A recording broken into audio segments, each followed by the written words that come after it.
Mastering Comparative and Superlative Forms in Conversational English. Hello, language learners. Today, we're going to dive into the heart of English language usage. We'll be talking about comparative and superlative forms. These forms are critical when describing people, places, and things. More importantly, they're an essential part of everyday English conversations. So, let's not waste any more time and get started. Firstly, let's refresh our understanding of what comparative and superlative forms are. Comparative form is used when comparing two things. For example, my house is bigger than yours.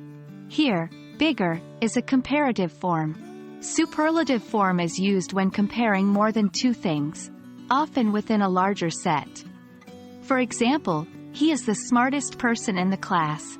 In this case, smartest is a superlative form.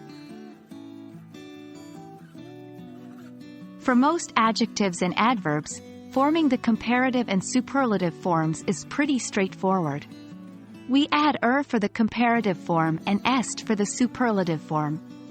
Examples: she runs faster than me, comparative. He is the youngest in our group, superlative. But remember, this rule applies only to one-syllable words. When dealing with multi-syllable adjectives and adverbs, we generally use more for comparative and most for superlative forms. Examples: this book is more interesting than the last one, comparative. She is the most beautiful woman in the world, superlative.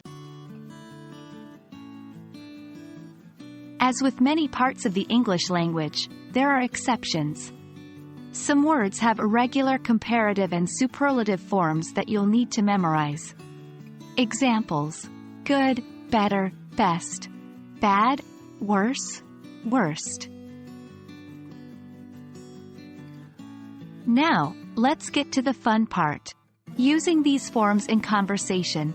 Remember, comparatives often come with then, and superlatives often come with the. Examples: your idea is better than mine, comparative. This is the best ice cream I've ever had, superlative.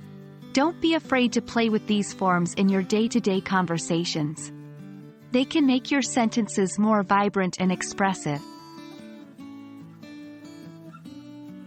There you have it.